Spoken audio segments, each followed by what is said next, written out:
Lowering of U.S. flag in Chengdu is a wake-up call for foreigners living in Thailand and with ties. The escalating tensions between the U.S. and China are now at unprecedented levels. It is time for foreigners in Thailand and those with ties to the kingdom to begin monitoring the dynamics of this relationship and its implications not just for Thailand and Asia, but also for the world. Not only is a Cold War developing between the powers with the potential to create two different and separate worlds, but there is, increasingly, the prospect of military conflict over the South China Sea and Taiwan. For foreigners inside and outside of Thailand, this week's lowering of the flag at the U.S. consulate in Chengdu should signal a warning that the time has come to look carefully at what is happening between the United States and China in the region. The COVID-19 crisis has shown us how quickly our world can be turned upside down. A potentially bigger earthquake lies on the horizon and eyes should be wide open for any signs of movement at this dangerous time. Chinese policemen outside the now closed U.S. consulate in Chengdu this week. U.S. Secretary of State Mike Pompeo with Thai Foreign Minister Don Pramudwinai last November in Bangkok. Pompeo in California, last Thursday, stated that the renewed U.S.-China relationship commenced nearly 50 years ago when former U.S. President Nixon visited Beijing had failed. The lowering of the U.S. flag at the American consulate in Chengdu in China last Monday signified the escalating tensions between the two economic superpowers that have now reached unprecedented levels. In May, President Donald Trump described the current COVID-19 crisis that has left over 150,000 dead in the United States as a Chinese attack on the country that was even greater, he said, than the Japanese attack on Pearl Harbor in 1941 that catapulted America into war. He has also openly speculated that the U.S. may consider economically decoupling itself from China altogether, suggesting that such a move would save it $500 billion per year. Decoupling of Chinese and U.S. economies had already begun and has speeded up with the virus. This decoupling between the U.S. and China, as well as China's other Western partnerships, is already underway as part of the response to the COVID-19 epidemic, which has accelerated a trend already begun some years earlier with populist, grassroots politics in Europe and America. However, the trend of events including Chinese suppression of democratic activists in Hong Kong, through a hardline security law, is now bringing on an increased political dimension to the conflict. Many commentators are talking about a deep new Cold War, but there is also potential here for a real military conflict, particularly over a resolute Chinese policy towards Taiwan. The Chinese army, under Xi Jinping, was ordered to be ready to take Taiwan back forcefully by 2020, and there are already raised military tensions in the area and the South China Sea.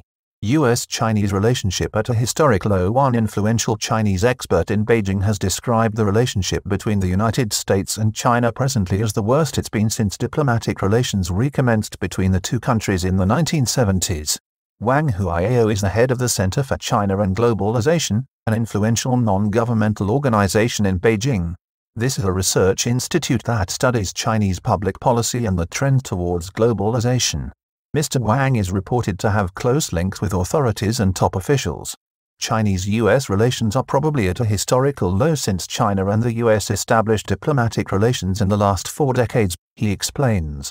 Tensions and virus have decimated Thai exports. Thailand has already been savaged by the U.S.-China trade war even before the COVID-19 knockout blow struck earlier this year, both at home and in export markets worldwide. Thailand's exports dropped by over 23% in June following a similar drop in May. These were startling drops upon 2019 figures, which also represented a large slump since 2018.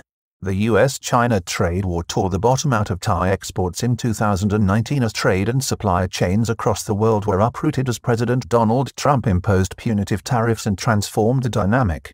The United States remains Thailand's largest export market but is followed closely by China.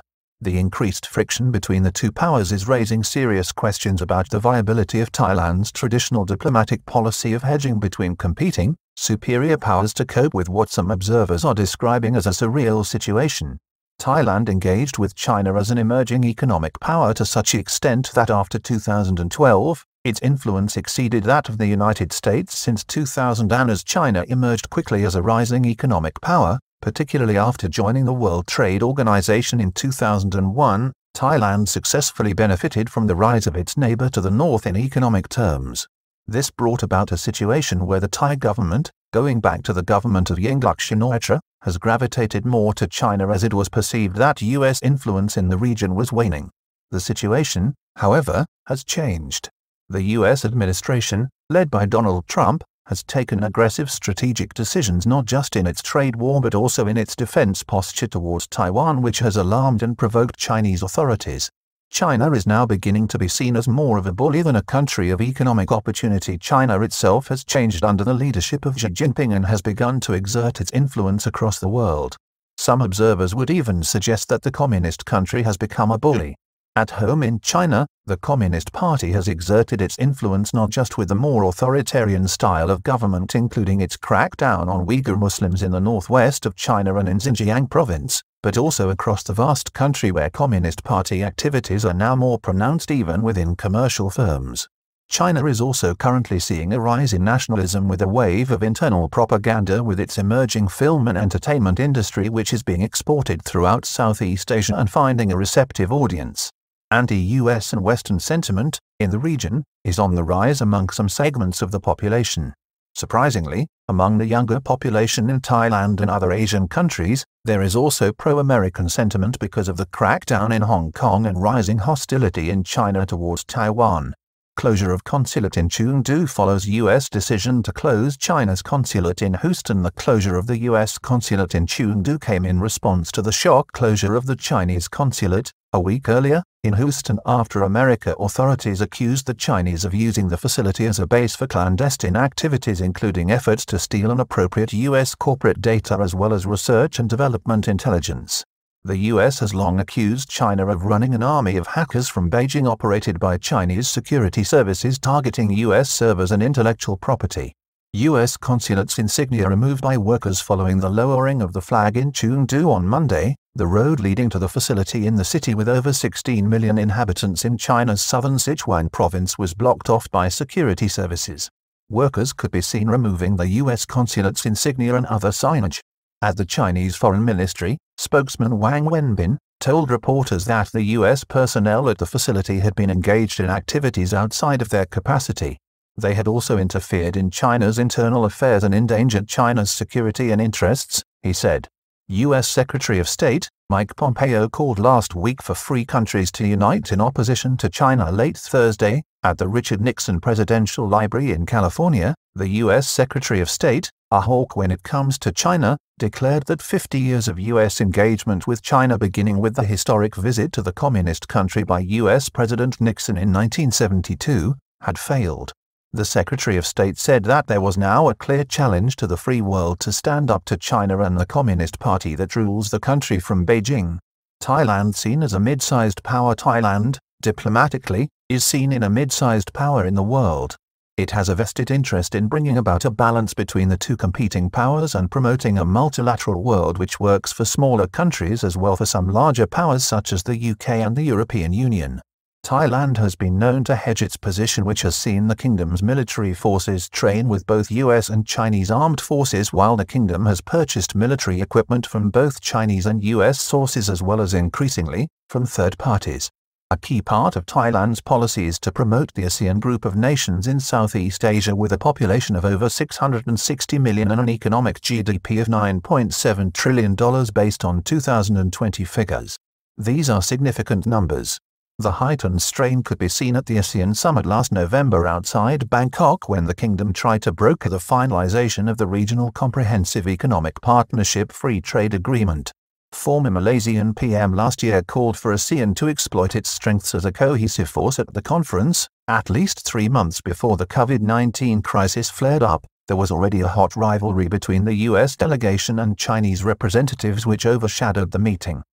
At the summit, the veteran Malaysian Prime Minister Mahathir Mohamad, a long-standing opponent of China, acknowledged the strong position that the communist country had attained for itself. He called on the ASEAN community to exploit further its own population and economy to such an extent. We should try and learn from China how to develop our countries fast by cooperating with each other, he said. India pulled out of the historic free trade deal involving ASEAN, China, Japan, South Korea, Australia and South Korea at the last minute. India versus China, a lesson India pulled out during the Bangkok summit based on well-grounded fears for its internal industry and markets if left open to China. Indian Prime Minister Narendra Modi, who wrestled with the decision until the last moment, was applauded at home by his own party and the opposition alike on his return. India, a democratic country, has been left behind economically by China's rapid economic development driven by an authoritarian system of rule. To put it in perspective, in 1981, China's economic GDP was $191 billion while India's was not far behind on $186.6 billion with a significantly smaller population. By 2018, China had risen to $13.61 trillion while India was at $2.71 trillion. China's economy is now 5 times bigger with both countries having a similar population. China sees authoritarian rule as effective. The point of this is that China sees its authoritarian approach to rule and economic development as a success. It is not likely to change in fact, the situation from a human rights point of view is deteriorating. China, however, is not stopping there. Its Belt and Road Development Program with over 100 countries participating, including Thailand, is increasing Chinese economic influence and also, strikingly, its military capabilities throughout the globe. Risk of military conflict between US and China over Taiwan is very high, says former US intel officer. Those who have opposed the regime in Beijing have paid dearly inside China, but now, the regime is seeking to extend its influence outside its borders in what one retired US Navy intelligence officer, James Fannell, has recently called its expansionist policy. Mr. Farrell has said that he believes the chances of a military conflict between the United States and China over Taiwan are very high and warns that this could happen at any time in the next decade, particularly from 2025 to 2030. U.S. stance has hardened. Ambassador to Thailand calls the U.S. a better friend to the kingdom. The situation has escalated rapidly in recent months with a new mood of increased urgency coming from the U.S. In May, the U.S. ambassador, Michael de Somba, while insisting that Thailand did not have to choose sides, made it clear that the United States of America was a better friend to the kingdom. It is becoming clear that, at some point, Thailand may, in fact, come under increased pressure to choose. The door to a middling option of a multilateral world may be closing as China adopts a more assertive tone in face of human rights violations, its policy on Hong Kong and its increasingly pointed activities in the South China Sea. But ultimately the flashpoint may well be Taiwan.